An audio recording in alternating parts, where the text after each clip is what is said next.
Gusto kong i-share sa inyo ang post ng isang junior officer ng Armed Forces of the Philippines who happens to be a PMA graduate.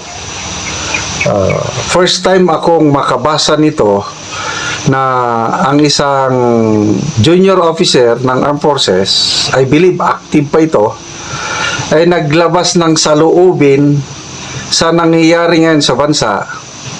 At itong sinulat niya, naka-address sa mga kapwa niya PMA graduates, lalo na yung mga senior officers, mga generals, retired man o active. This is one of the best declaration, political statement na nabasa ko galing sa isang junior officer ng Armed Forces of the Philippines.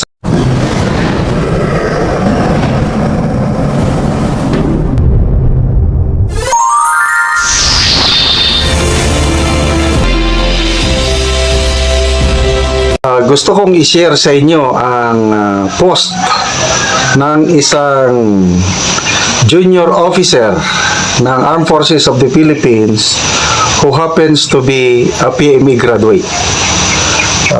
First time akong makabasa nito na ang isang junior officer ng Armed Forces, I believe active pa ito, ay naglabas ng saloobin sa nangyayari ngayon sa bansa.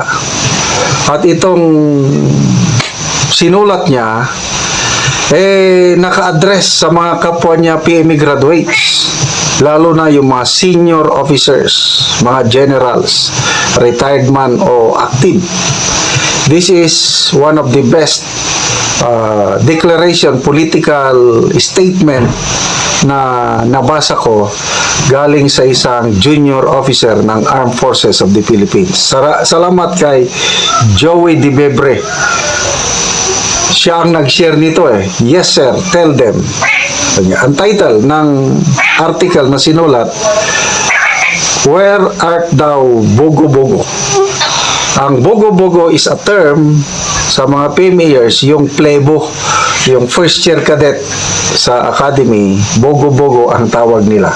Okay, so basahin ko As a PMA cadet and junior officer, I have always looked up to my upperclassmen. I idolize many of them, those who embodied the values of courage, integrity, and loyalty, the very core of the Philippine Military Academy.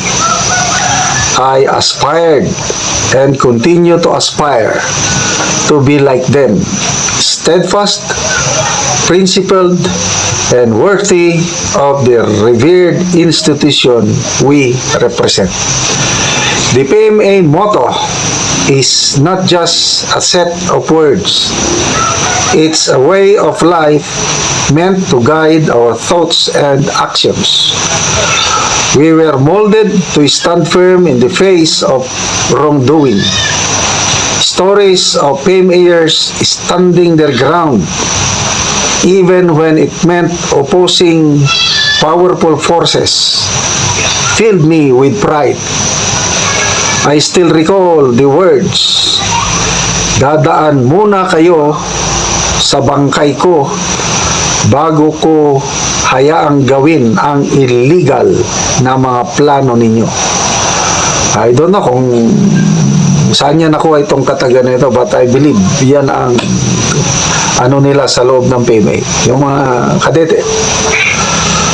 But today, the integrity of the Armed Forces of the Philippines is being questioned once again.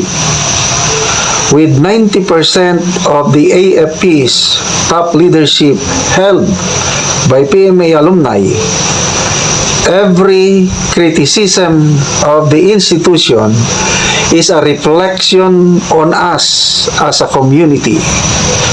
These troubling times compel us to ask, where did we go wrong? So, ito ngayon, may mga kumu-question na ano na bang nangyayari sa armed forces. Nababasa ko sa mga post. So, ito pala mga junior officers, nakikita na nila, tatanong, bakit nagkaga nito na ang armed forces of the Philippines? The term militics or politics in the military is deeply disheartening. As cadets, we were taught to uphold professionalism, discipline, and unwavering service to the nation. But today, we see a culture of political affiliation and patronage creeping into our ranks. How did this happen? Who started it? And why is it being tolerated?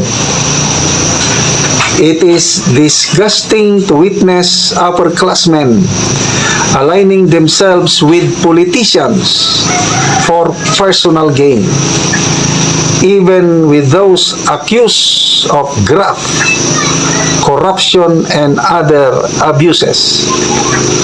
These alliances prioritize ambition over the values instilled in us. This was never part of our training in Fort del Pilar. So why are some of us now perpetuating this? Our loyalty should be to the Filipino people, not to political factions. The dichotomy of red versus yellow or red versus green is a false choice. Why do we allow ourselves to be drawn into this trap? Why can't we, as PMA alumni, set an example of neutrality and moral leadership? Why can't we choose the Philippines above all else? It is heartbreaking to see our community divided not by principles but by personal interests. If we, the supposed guardians of integrity and service, cannot unite for the greater good, who will? Take the case of Cavalier Wilkins, a man of unwavering. Wilkins Villanueva ito yung nakakulong ngayon. Sinight contempt ni Congressman Paduano. Take the case of Cavalier Wilkins, a man of unwavering principles. He now faces adversity because he dared to stand his ground. And many other PMers who are men of integrity who were being questioned and challenged by some politicians who do not have an ounce of moral ascendancy in their system. Yet, many of us remain silent, afraid of offending the powers that be.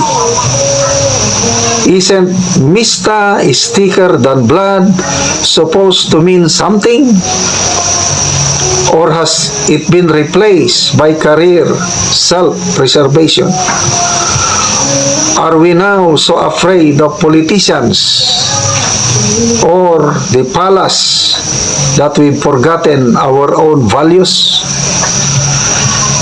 The PMA should be more than a career stepping stone. It should produce leaders who put the nation first.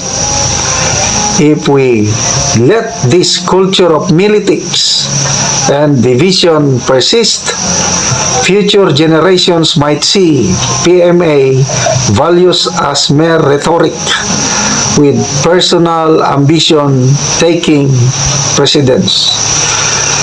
To criticize is not to destroy, it is to reform. Expressing these grievances stems from a love for our country and our desire to uphold the ideals we were taught. Before dismissing this as an emotional outburst or invalid opinion from an underclassman, let me clarify. I did not mention any name, but I am sure that this will be taken negatively. But regardless, my perspective and the frustration of many junior officers are no less than valid. Balikan natin ito mamaya. Yung sabi niya, my perspective and the frustrations of many junior officers are no less valid. Let us act now, sirs. Nakakahiya sa mga Pilipino. Let us live up to the values we swore to uphold, not just in words, but in action. Sincerely, Junior PMA. Galing! Although hindi niya isinulat ang pangalan niya dito, ako naintindihan ko dahil hindi pwede. But I believe, itong sumulat na ito, galing sa PMA. Kahit hindi ako PMA graduate, alam ko yung kalakaran doon eh. Alam ko yung values nila.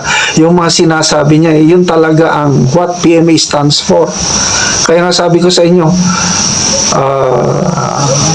kung may babalik ko lang ang panahon at makapasok ako sa PMA, mag-aral at makagraduate, yun sana ang gusto kong mangyari sa buhay ko. Kaya lang, hindi ako sinerte, hindi ako nakapasok sa PMA.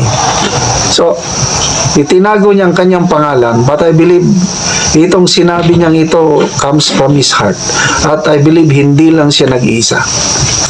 Si ex-Senator Trillanes, narinig ko sa isang interview na may mga disgruntled na, although hindi marami, sabi niya, mga junior officers, may mga disgruntled. Sabi niya, yung PMA chat group o chatter, medyo nag-iingay. So, ito na, yung isang ingay. So, hindi lang niya binanggit ang pangalan niya. So, sana ito marinig ng mga upperclassmen. At sana mag-respond sila positively para sa una-una, for the good of PMA.